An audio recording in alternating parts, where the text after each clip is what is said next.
오늘은 1월 19일 월요일입니다. 의에 대한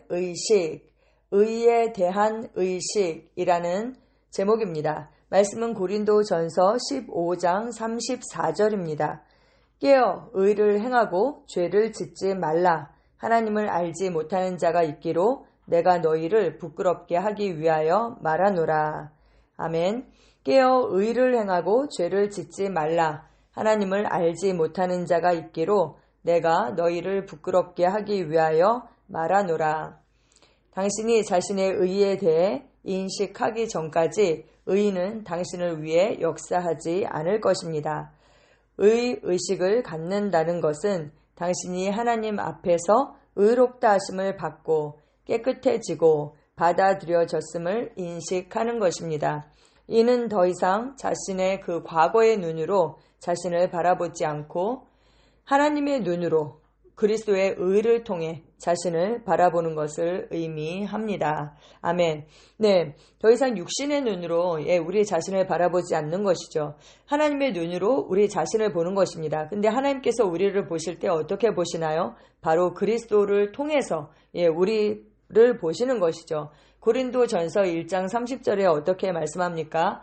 너희는 하나님으로부터 나서 그리스도 예수 안에 있고 예수는 하나님으로부터 나와서 우리에게 지혜와 의로움과 거룩함과 구원함이 되셨으니 라고 말씀하고 있습니다.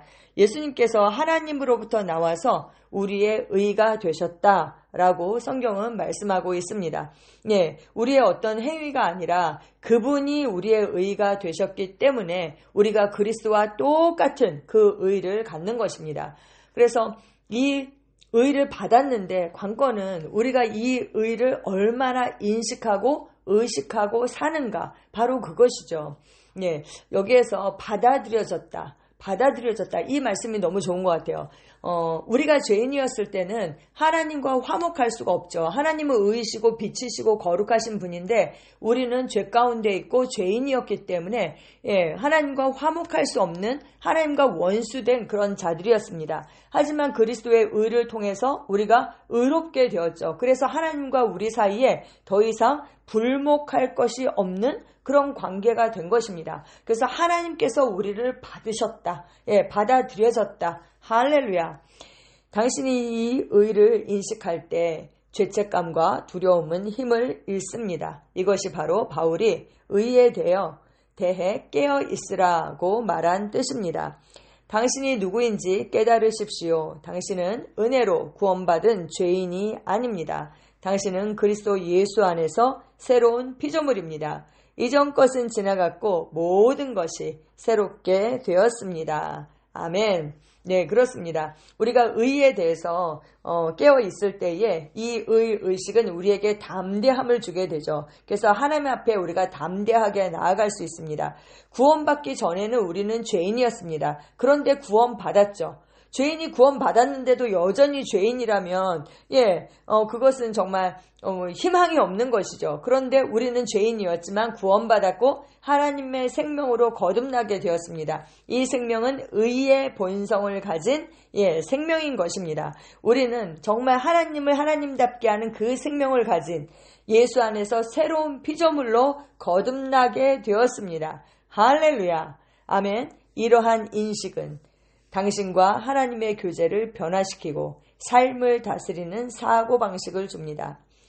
나는 그저 하나님을 기쁘시게 하려고 노력하는 평범한 사람입니다. 라고 그렇게 말하지 마십시오. 그것은 겸손이 아닙니다. 당신은 평범하지 않습니다. 겸손은 무엇이 겸손입니까? 하나님의 말씀과 일치하는 그 생각을 하고 말을 하는 거. 결국 그 하나님의 말씀에 최고 권위를 두는 거잖아요. 내 감정이나 느낌보다도 그것이 바로 겸손인 것입니다. 당신은 하나님의 의입니다. 아멘. 그래서 의를 생각하고 말하고 행하십시오. 그러면 당신은 의의 열매를 맺을 것입니다. 아멘. 우리는 전에 죄에 속해서 죄의 종노릇을 하는 자들이었죠. 죄의 지배를 받았습니다. 거기에서 헤어나올 길이 없었죠. 죄와 사망의 법 아래에 있었습니다. 그런데 그러므로 이제 그리스도 예수 안에 있는 자에게는 결코 정죄함이 없다라고 로마서 8장 1절은 말씀하고 있습니다. 왜요? 생명의 성령의 법이 그 죄와 사망의 법에서 우리를 해방했기 때문입니다. 아멘. 그래서 나는 더 이상 죄와 상관이 없는 자다. 나는 하나님의 의의 병기이고 하나님께서 손수 심으신 의의 나무이다. 그래서 의의 나무라면 의의 열매를 맺는 것은 너무나도 당연하죠. 그래서 의의 생각을 하고 의의 말을 하고 의를 행하는 것. 의를 행한다는 게 뭐예요?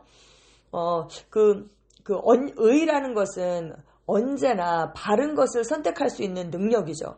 하나님께서 그 선한 뜻, 또 하나님의 그 기뻐하시는 뜻, 하나님의 그 온전한 뜻을 선택할 수 있는 그 능력이 내 안에 있음을 알고 그것을 우리가 행하는 것입니다. 아멘. 로마서 5장 17절은 뭐라고 말씀합니까? 은혜와 의의 선물을 넘치게 받는 자들은 한 분 예수 그리스도를 통하여 생명 안에서 왕노릇한다 라고 말씀하고 있습니다. 의의 결과는 우리가 하나님 앞에 담대하게 나아갈 수 있게 하고 또 하나님과 화목하게 된 자로서 하나님과의 그 교제를 친밀히 하게 되고 그리고 생명 안에서 왕노릇하는 삶, 다스리고 통치하는 삶을 살게 하는 것입니다. 아멘. 이 의를 우리에게 주신 하나님을 찬양합니다. 고린도후서 5장 21절은 말씀합니다. 하나님이 죄를 알지도 못하신 이를 우리를 대신하여 죄로 삼으신 것은 우리로 하여금 그 안에서 하나님의 의가 되게 하려 하심이라. 아멘. 예수님께서 죄를 알지도 못하신 분인데 그분이 죄가 되셨나요? 네, 죄로 삼으셨습니다. 죄인이 되신 것이 아니라 그분이 죄가 되셨습니다. 왜요? 우리로 하여금 하나님의 의가 되게 하기 위해서. 그분이 죄가 되셨다면 우리는 하나님의 의가 된 것입니다. 할렐루야. 관건은 이제 우리가 내가 하나님의 의라는 것을 인식하고 일상생활에서 정말 살아갈 때에 그 의의 생명으로 사는 것, 그리고 그것을 의식하고 사는 것, 바로 그것입니다. 그렇게 할 때에 우리를 통해서 아름다운 그 의의 열매, 하나님의 어떠하심이 우리를 통해서 나타나게 될 것입니다. 아멘, 아멘, 아멘. 기도 함께 하시겠습니다.